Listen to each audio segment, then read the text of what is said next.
Bismillahirrahmanirrahim. Alhamdulillahilladzi nazzala ala nabiyyina sab'al mathani wal qur'anal azim alladzi yufraqu fihi kullu amrin hakim. Ashhadu an la ilaha illallah wahdahu la syarika lah al-ghaffarul halim. Wa ashhadu anna sayyidana Muhammadan abduhu wa rasuluhu ar-raufur rahim.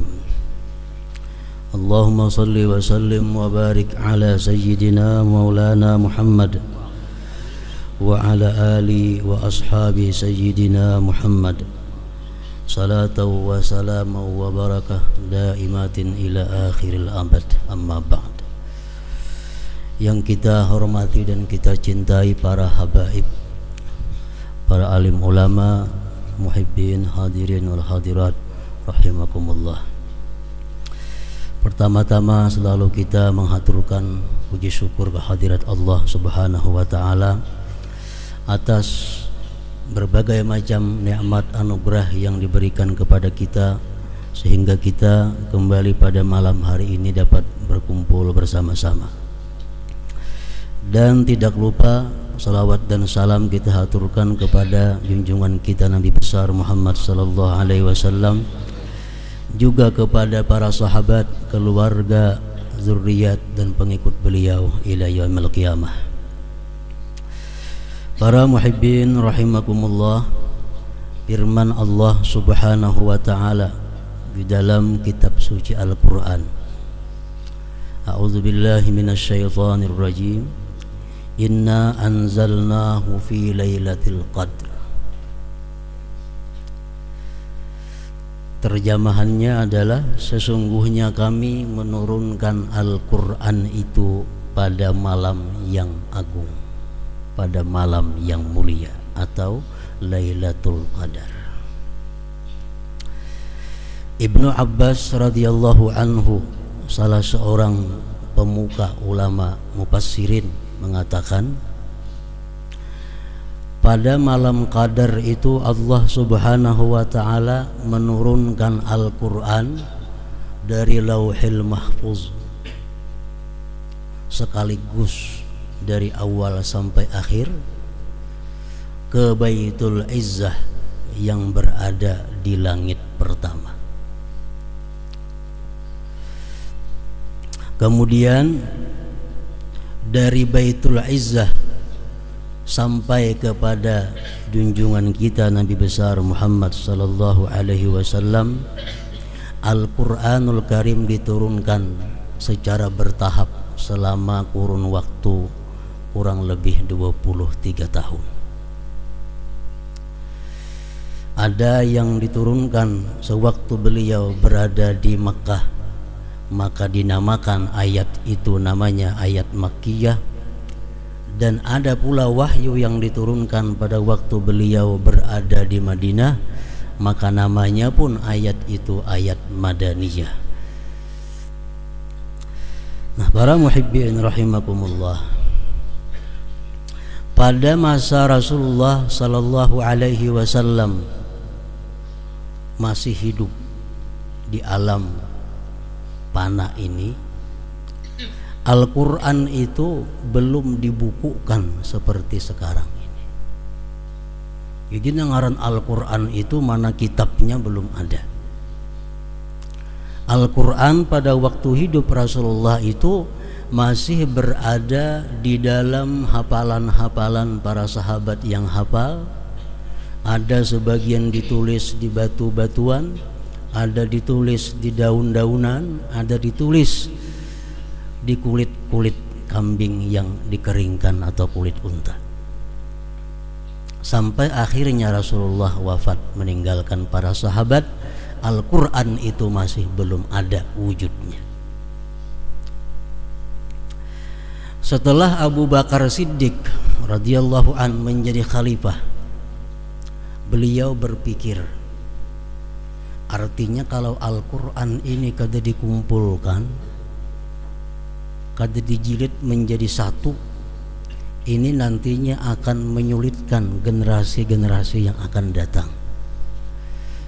Siapa tahu nantinya yang hafal-hafal Quran itu wafat, generasi berikutnya kada hafal lagi, akhirnya Quran bisa hilang. Nah, beliau Abu Bakar Siddiq itu berinisiatif dan bersama-sama Sayyidina Umar bin Khattab radhiyallahu an, beliau menyuruh salah seorang sahabat yang bernama Zaid bin Thabit untuk mengumpulkan Al-Quran.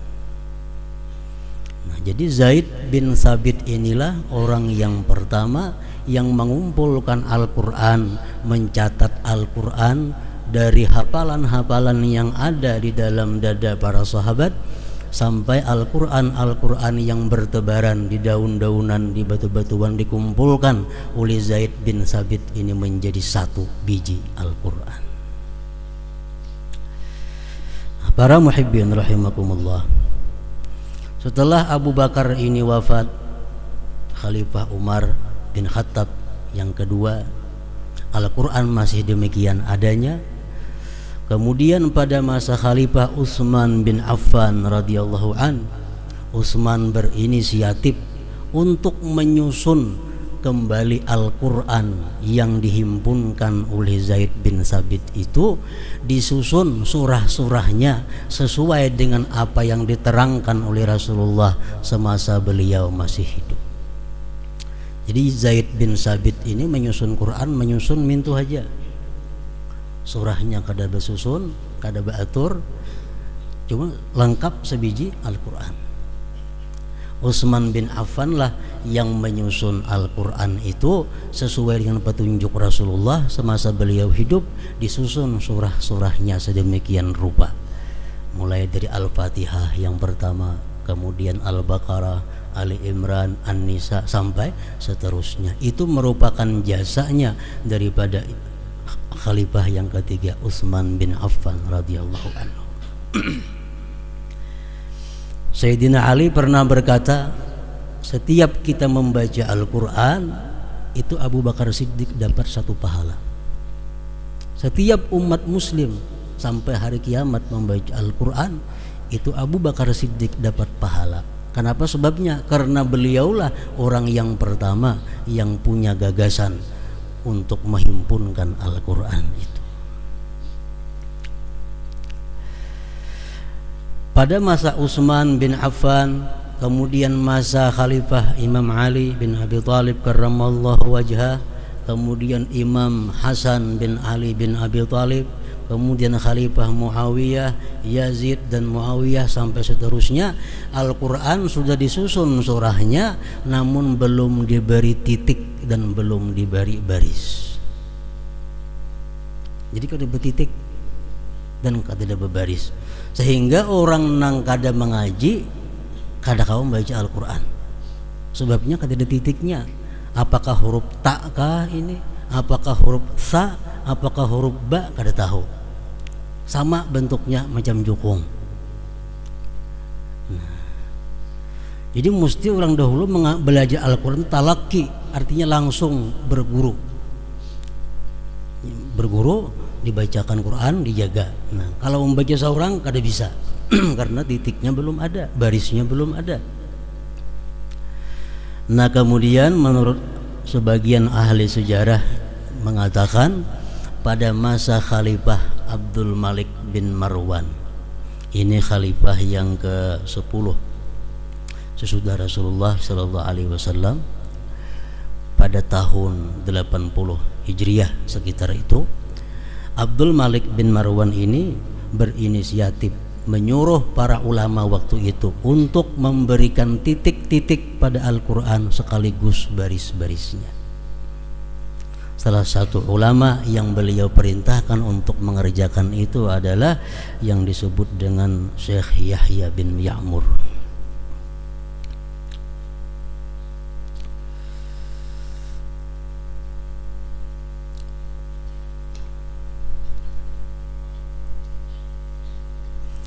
Para muhibbin rahimakumullah, akhirnya Al-Quran Al-Karim sampai kepada kita dengan mudah, dengan sudah nyaman dibaca. Ada susunan-susunan surahnya, ada titik-titiknya dan ada baris-barisnya.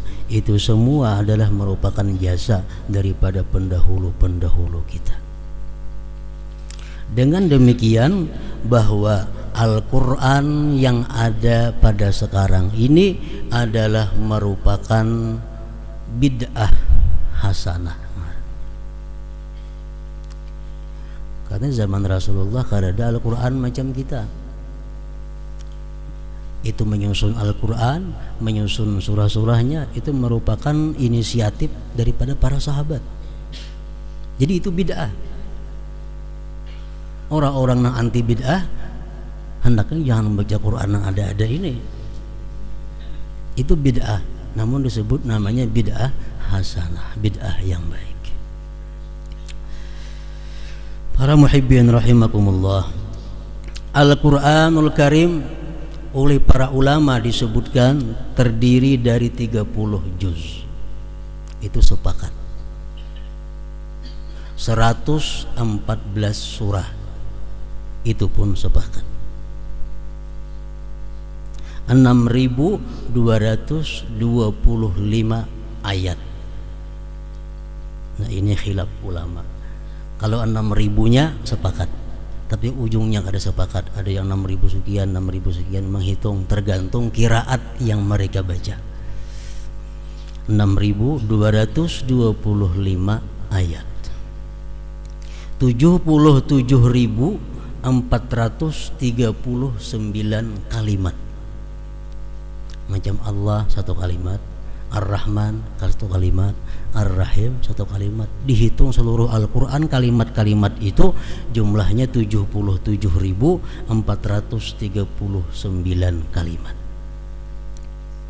Dan terdiri dari 340.740 huruf. Jadi orang bahari sudah menghitungkan huruf Al-Quran itu jumlahnya berapa? 340.740 huruf. Itu pun kada sama antara beberapa ulama menghitungnya karena berlainan qiraatnya. 340.740 huruf.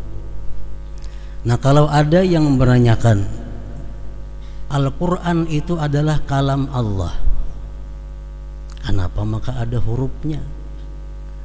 Sedangkan dalam pelajaran tauhid kita belajar bahwa kalam Allah itu adalah kada berhuruf, kada bersuara, kada berawal, kada berakhir dan sebagainya.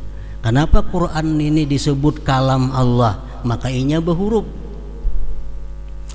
Nah, itu dijawab oleh para ulama dahulu bahwa adalah Quran yang berhuruf ini menunjukkan kepada sesuatu yang sama dengan yang ditunjukkan oleh kalam Allah yang kadim pada zatnya. Jadi kalam Allah nang kada berhuruf kada bersuara itu menunjukkan kepada sesuatu yang sama persis dengan yang ditunjukkan oleh Quran yang ada pada sekarang ini. Makanya Quran yang ini disebut juga kalamullah subhanahu wa ta'ala. Jadi kalam Allah subhanahu wa ta'ala yang kadim itu, yang berdiri pada zatnya itu menunjukkan kepada sesuatu. Quran yang di wadah kita ini pun menunjukkan kepada sesuatu yang sama itu. Nah, sehingga disebut Quran ini adalah kalam Allah subhanahu wa ta'ala. Para muhibbin rahimakumullah, surat yang pertama di dalam Al-Quranul Karim adalah kita kenal semuanya sudah, surat Al-Fatihah.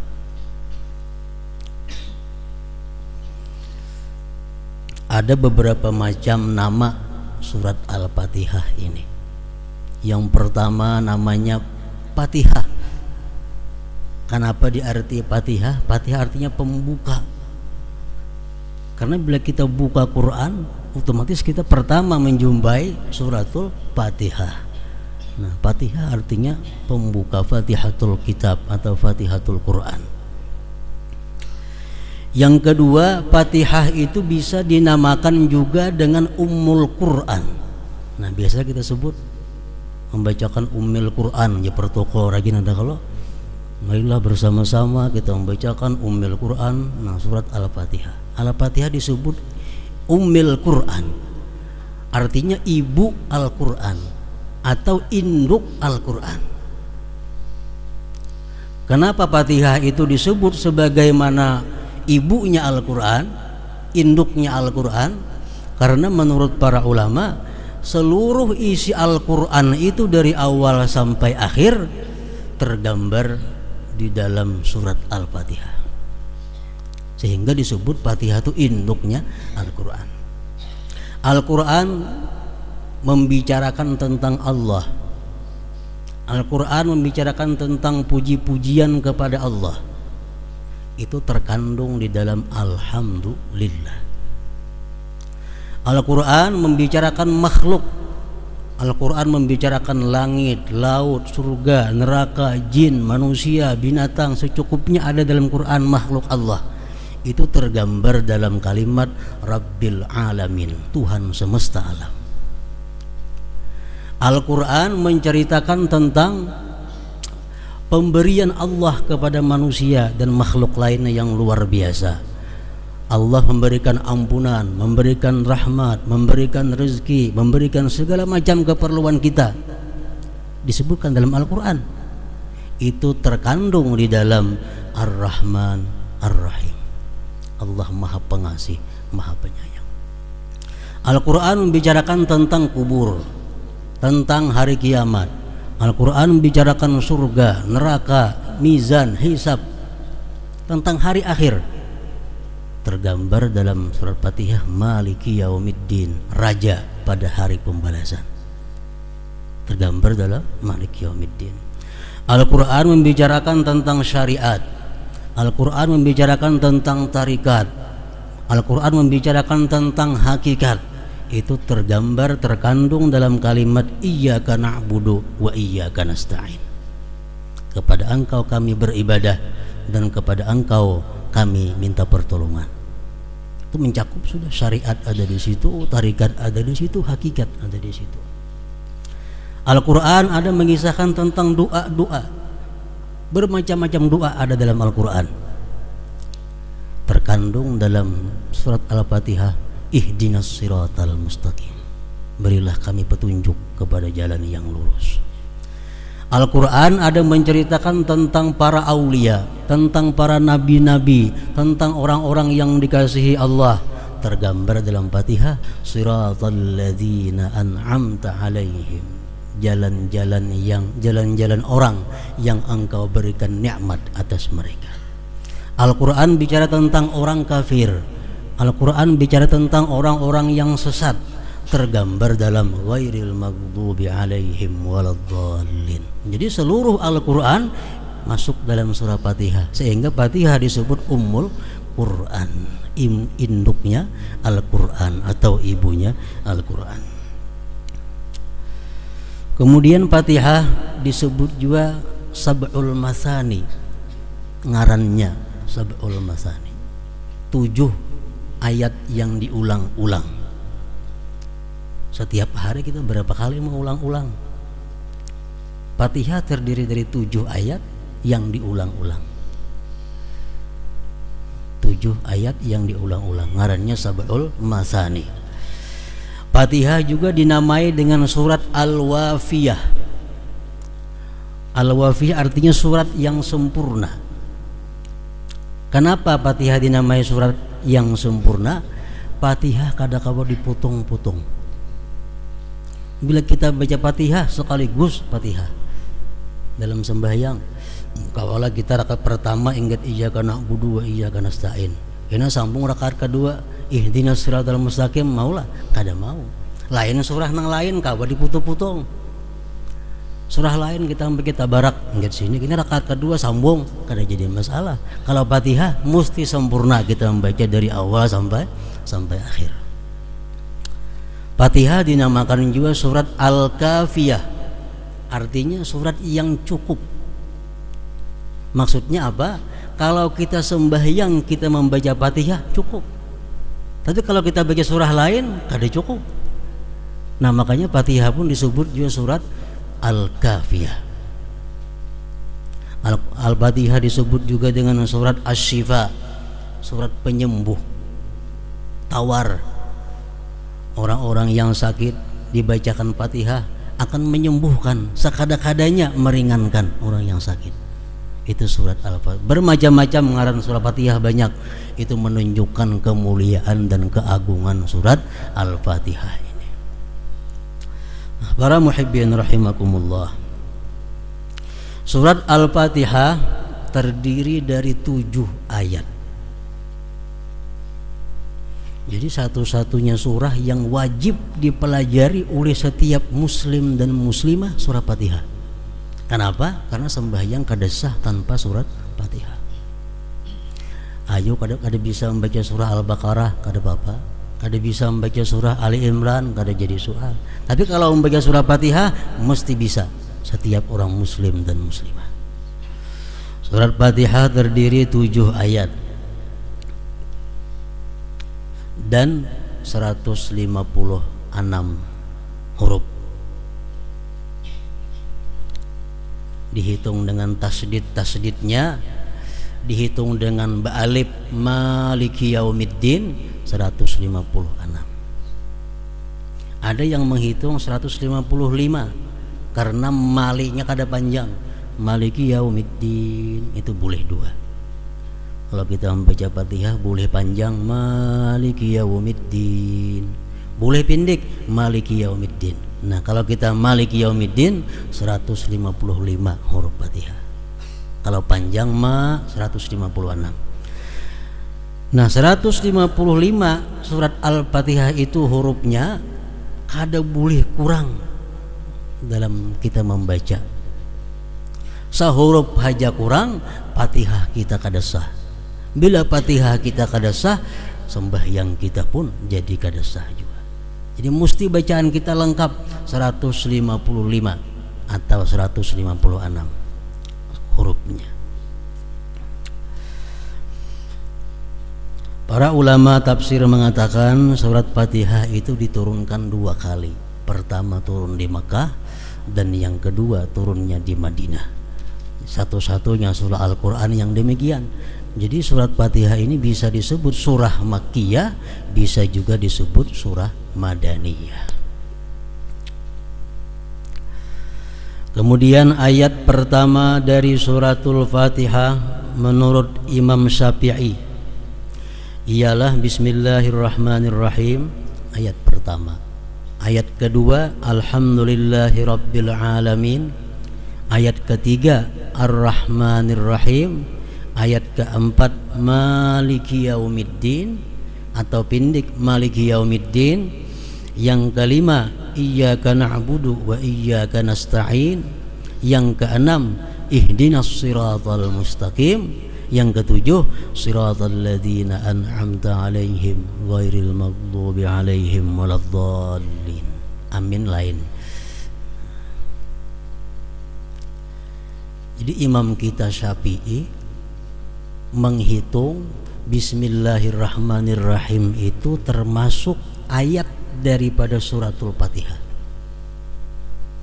Oleh karena itu beliau mewajibkan kalau kita membaca Fatihah pemulaannya mesti Bismillahirrahmanirrahim.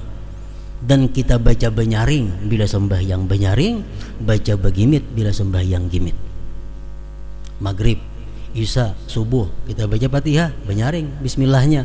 Bismillahirrahmanirrahim sama dengan yang lainnya. Karena bismillah ayat daripada Fatihah. Itu imam kita Syafi'i.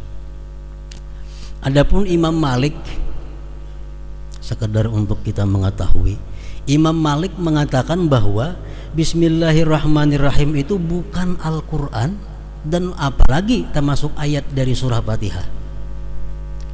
Menurut Imam Malik, Bismillahirrahmanirrahim dalam Al-Quran cuma 1 di surah An-Naml. Innahu min Sulaiman wa innahu bismillahirrahmanirrahim alla ta'alu alayya wa atuni muslimin. Itu aja. Lain pada itu bismillah hanya sekedar untuk memisah surah dengan surah yang lainnya. Jadi menurut Imam Malik Bismillahirrahmanirrahim itu bukan Al-Quran. Jadi kada boleh dibaca dalam sembahyang. Makanya kada bismillah orang banu. langsung Allahu Akbar, alhamdulillahirabbil alamin. Nah, itu Imam Malik. Kalau Imam Abu Hanifah mengatakan Bismillahirrahmanirrahim itu Al-Quran, tapi bukan bagian dari Fatihah. Dalam sembahyang dibaca tapi begimit. Bismillahirrahmanirrahim, alhamdulillahirabbil alamin, menyaring alhamdulillah. Bukan ayat dari Fatihah, tapi Al-Quran juga bukan ayat dari Fatihah, dibaca begimit. Kalau mazhab Hambali mengatakan bahwa Bismillahirrahmanirrahim itu ayat daripada Fatihah juga, tapi dibaca begimit. Alhamdulillah mulai menyaring. Nah, kalau kita keluar negeri misal, kita melihat mendengar imam macam itu, mungkin berlainan mazhab dengan mazhab kita. Nang jadi masalah kayak apa andai kata kita mau ikut imam, nang imamnya kata bismillah. Misalnya kita berjalan ke daerah mana nang orangnya itu mazhab Malik. Mazhab Malik kada memberiakan membuat bismillah karena itu bukan Quran. Jadi kalau imamnya ini orang mazhab Maliki, Allahu Akbar, alhamdulillahirabbil alamin. Nah, kita di belakang kayak apa nama mazhab Syafi'i? Boleh kada mau ikut itu? Pendapat yang muktamad dari golongan ulama-ulama Syafi'iyah mengatakan pendapat yang muktamad adalah kalau kita mengikut orang itu kita tidak sah sembahyangnya. Kenapa? Karena Fatihahnya kurang seayat. Kada bismillah. Pendapat yang kedua dari mazhab kita Syafi'i mengatakan kita sah aja mengikut orang yang sembahyang meninggal bismillah itu. Nah, terserah aja lagi. Kita ke Makkah misal, kita kadang-kadang kada mendengar imam tuh bismillah, kadang timu alhamdulillah aja. Nah, kada usah kita basing sembahyang, biarlah umpat berjamaah, sebab ada aja ulama yang membolehkan demikian itu. Para muhibbin rahimakumullah. Jadi ayat yang pertama daripada Fatihah itu Bismillahirrahmanirrahim. Artinya tahu semuaan sudah, dengan nama Allah yang Maha Pengasih, Maha Penyayang. Dalam kitab Nahu, setiap kali huruf jar bi itu mesti ada ta'alluqnya, hubungannya dengan nama Allah yang Maha Pengasih lagi Penyayang. Akra'u, aku membaca. Atau dengan nama Allah yang Maha Pengasih lagi Penyayang, abtadi'u, aku mulai. Kalau kita hendak makan, Bismillahirrahmanirrahim, dengan nama Allah yang Maha Pengasih Maha Penyayang, aku makan. Kalau kita hendak minum, Bismillahirrahmanirrahim, asyrabu, dengan nama Allah Maha Pengasih Maha Penyayang, aku minum. Nah, jadi ada kalimat yang dibuang. Jadi waktu kita membaca Bismillahirrahmanirrahim, dalam hati kita dengan nama Allah yang Maha Pengasih, akra'u, aku membaca ini kalam Allah Subhanahu wa ta'ala. Artinya kita ini bisa membaca, kita ini bisa berdiri, kita ini bisa sembahyang dengan nama Allah yang Maha Pengasih lagi Maha Penyayang. Nah, itu Bismillahirrahmanirrahim. Mengenai Bismillahirrahmanirrahim ini banyak sabda-sabda Rasulullah yang menerangkan tentang Bismillahirrahmanirrahim, mulai dari hadis yang kualitasnya sahih sampai yang dhaif. Rasul bersabda, kullu amrin dzibalin la yubda'u fihi bi bismillahirrahmanirrahim fahuwa abtar. Tiap-tiap sesuatu perkara yang mulia yang tidak dimulai dengan Bismillahirrahmanirrahim, maka perkara itu akan kurang berkah. Kita makan, kita kada bismillah, makanan kita kurang berkah. Kita minum, kita kada Bismillahirrahmanirrahim, minuman kita kurang berkah. Tiap-tiap perkara yang mulia yang tidak dimulai dengan Bismillahirrahmanirrahim, maka itu kurang berkahnya, kurang kebaikannya artinya. Hadis beliau lagi mengatakan, man arada ay yahya sa'ida wa yamuta syahida falyaqul inda batida'i kulli syai bismillahirrahmanirrahim. Siapa yang hidupnya beruntung, siapa yang ingin hidup beruntung, ingin mati digulungkan dengan syuhada, orang-orang yang syahid fisabilillah, maka hendaklah dia mengata tiap-tiap kali memulai sesuatu yang baik dengan bismillahirrahmanirrahim. Rasulullah bersabda lagi, "Idza qala al-'abdu bismillahirrahmanirrahim, qalatil jannah Allahumma wa sa'daik inna 'abdaka fulan qala bismillahirrahmanirrahim Allahumma zahzihhu 'anil nar wa adkhilhul jannah." Bila kita mengucap bismillahirrahmanirrahim, surga berkata, ujar surga, "Wahai Tuhan, hamba Engkau Fulan bin Fulan mengucap bismillahirrahmanirrahim. Jauhkan dia daripada api neraka dan masukkan dia padaku." Setiap kali kita mengucap bismillahirrahmanirrahim. Nah, jadi bismillahirrahmanirrahim ini adalah permulaan tiap-tiap sesuatu yang baik. Quran dimulai dengan surah Fatihah, Fatihah dimulai dengan bismillahirrahmanirrahim. Namun ujar para ulama mengatakan kada semua sesuatu baik dimulai dengan bismillahirrahmanirrahim. Jadi kita mesti belajar juga, karena ada hal-hal yang di situ kita kada baik membaca bismillahirrahmanirrahim. Lalu oleh ulama fikih dibagi 4 hukum, bahkan ada yang mengatakan sampai 5 hukum tentang mengucap bismillahirrahmanirrahim ini. Pertama, mengucap bismillahirrahmanirrahim hukumnya wajib ketika sembahyang. Membaca surat Fatihah ada bismillahirrahmanirrahim, itu wajib. Yang kedua, membaca bismillahirrahmanirrahim sunat ketika kita hendak berwudu, hendak mandi, hendak makan, hendak minum, bismillahirrahmanirrahim, itu sunat. Ada lagi hukumnya membaca bismillahirrahmanirrahim itu makruh. Nah, baca bismillah makruh. Contohnya kayak apa? Oleh ulama fikih dicontohkan seperti orang yang hendak melihati kemaluannya sendiri. Hendak melihati kemaluan, bismillahirrahmanirrahim. Nah, makruh itu. Makruh. Kenapa? Karena itu kada perkara yang mulia. Kullu dzibalin, bukan. Ada lagi membaca bismillahirrahmanirrahim itu hukumnya haram. Seperti orang yang ingin melakukan zina, seperti orang yang ingin minum arak, bismillah umpamanya. Nah, seperti orang yang ingin mencuri dan sebagainya, hal-hal yang diharamkan, hal-hal yang maksiat bila dimulai dengan bismillah menambahi dosanya. Karena mengucap bismillah pada waktu itu adalah hukumnya haram. Jadi ada 4 hukum membaca bismillahirrahmanirrahim itu. Ada yang wajib, ada yang sunat, ada yang makruh, ada yang haram. Menurut satu pendapat lagi ini dhaif, ada juga boleh, mubah. Membaca bismillah itu mubah. Seperti kita nak mencelup sandal, bismillahirrahmanirrahim. Nah, itu boleh aja, tapi kalau disunatkan, kada disuruh. Nah, bismillahirrahmanirrahim ini apabila dalam keadaan tertentu itu bisa dirubah ar-rahmanirrahimnya, bismillahnya tetap menyesuaikan dengan keadaan yang dihadapi oleh kita. Kita hendak masuk ke dalam jamban, ampih bismillahirrahmanirrahim.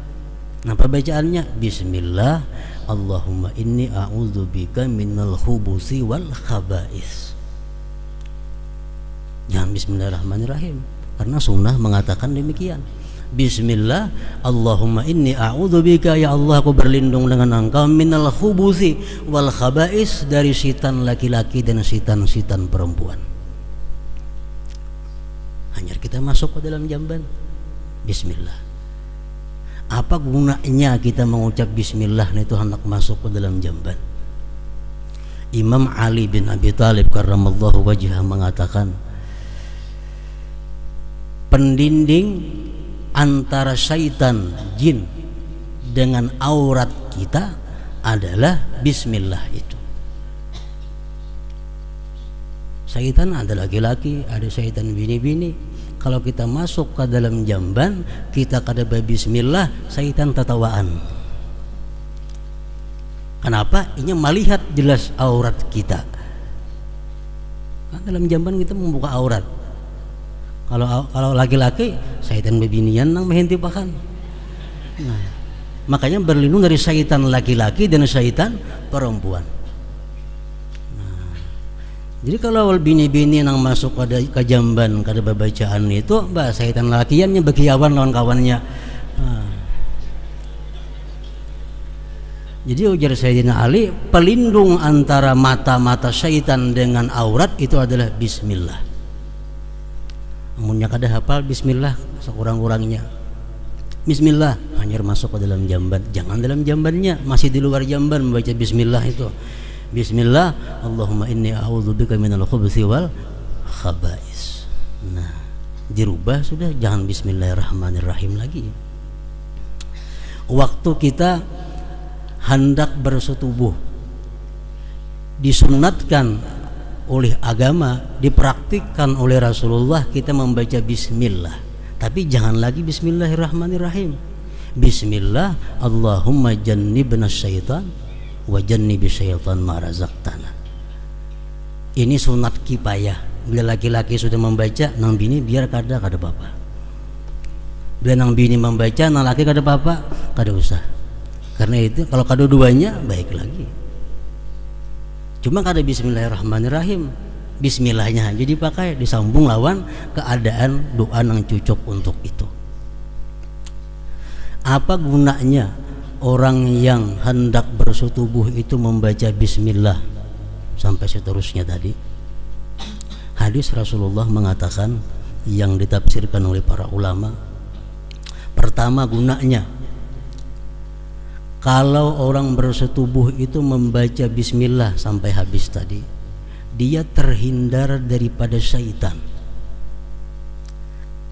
Karena syaitan itu kalau kita berhubungan dengan istri, syaitan itu duduk di ujung kemaluan kita. Nah, jadi andai kata itu nantinya menjadi anak, anak ini ada saham dari syaitan. Ada saham dari syaitan. Makanya anak nang kada karuan tampuh kelakuannya macam syaitan. Itu mungkin waktu itu kada membaca bismillah, Allahumma jannibna syaitan wa jannibis syaitan ma razaqtana. Pertama itu. Yang kedua, andai kata itu nantinya dijadikan oleh Allah anak, maka anak ini akan selamat daripada murtad. Anak ini akan selamat daripada kafir. Dua. Yang ketiga, andai kata itu ditakdirkan menjadi anak, maka ditulis kebajikan kepada orang tuanya itu sebilangan napas ini anak sampai inya mati. Nah, berapa napas? Kekanakan sampai tua. Setiap kali inya napas, kuitannya dapat pahala. Kenapa? Karena waktu itu membaca bismillah, Allahumma jannibna syaitan wa jannibis syaitan ma razaqtana. Yang keempat, bila kita membaca itu sampai kita mandi janabah, ditulis kebaikan. Misal kita sejam, 2 jam hanya mandi janabah, 2 jam itu ditulis sebagai kebaikan. Nah, ini untungnya orang yang mengamalkan sunnah Rasulullah Sallallahu Alaihi Wasallam. Nah, cuma jangan lagi bismillahirrahmanirrahim bacaannya bismillah Allahumma ila akhir sampai akhir tadi. Nah, kemudian orang hendak berkendaraan, kada lagi bismillahirrahmanirrahim, cukup dengan bismillah walhamdulillah. Bismillah walhamdulillah, naik kendaraan. Setiap langkah kuda nang kita tunggang dicatat amal kebaikan untuk kita. Orang dahulu kuda. Wah, ini mungkin setiap gulungan ban itu kita dapat kebaikan karena kita kendaraan. Kalau kita naik kendaraan mengucap bismillah walhamdulillah, kita hendak guring, jangan bismillahirrahmanirrahim. Nabi kita mengajarkan bismikallahumma ahya wa amut, guring kita. Supaya apa? Supaya andai kata kita mati dalam guring, kita mati dalam keadaan husnul khatimah. Itu gunanya hendak guring membaca bismikallahumma ahya wa amut. Artinya apa? Akhir kalam kita dalam alam jaga ini adalah kalimat bismikallahumma ahya wa amut. Kalau kita mengamalkan itu, nantinya kita ada harapan karena akhir kalam di akhir umur mengucap kalimat la ilaha illallah. Karena mulai wahyu ini sudah membiasakan hendak guring bismikallahumma ahya wa amut itu. Nah, kemudian lagi kita hendak berbaju, hendak berpakaian, bukan bismillahirrahmanirrahim. Pembacaannya hendak berpakaian biasa, bismillah Allahumma inni as'aluka min khairihi wa khairi ma huwa lahu wa a'udzubika min syarrihi wa syarri ma huwa lahu. Insyaallah pakaian yang kita pakai ini mendapat berkah dari Allah Subhanahu wa taala. Nah, jadi berbagai macam hadis yang menyebutkan tentang keutamaan bismillah itu. Selengkapnya bismillahirrahmanirrahim. Nah, jadi dalam hal ini bahwasanya bismillahirrahmanirrahim itu merupakan satu ayat daripada 7 ayat surat Fatihah. Ketinggalan sehuruf aja Fatihah kita kada sah. Bila Fatihah kada sah, otomatis sembahyang kita pun kada sah juga. Nah, selanjutnya ayat yang kedua daripada surat Al-Fatihah itu adalah alhamdulillahirabbil alamin.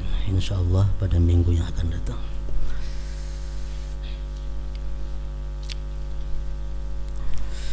Para muhibbin rahimakumullah, kita membaca surat Fatihah untuk kita hadiahkan kepada dengan niat agar Habib Zain bin Ahmad Al-Idrus disembuhkan oleh Allah Subhanahu wa taala. Wa ila hadratin Nabi sallallahu alaihi wasallam. Al-Fatihah. A'udzubillahi minasyaitonir rajim. Bismillahirrahmanirrahim. Alhamdulillahirabbil alamin. Arrahmanir rahim. Maliki yaumiddin. Iyyaka na'budu wa iyyaka nasta'in. Ihdinas siratal mustaqim. أشهد أن لا إله إلا الله وحده لا شريك له وأشهد أن سيدنا محمدا عبده ورسوله لا إله إلا الله أفني بها عمري لا إله إلا الله أدخل بها قبري لا إله إلا الله أخلو بها وحدي لا إله إلا الله ألقى بها ربي لا إله إلا الله قبل كل شيء لا إله إلا الله بعد كل شيء لا إله إلا الله يبقى ربنا ويفنى كل شيء لا إله إلا الله أستغفر الله لا إله إلا الله أستغفر الله لا إله إلا الله أستغفر الله لا إله إلا الله وأتوب إلى الله لا إله إلا الله محمد رسول الله صلى الله عليه وسلم فيا أيها الراجون منه شفاعة صلوا عليه سلموا تسليما اللهم صل وسلم عليه وعلى آله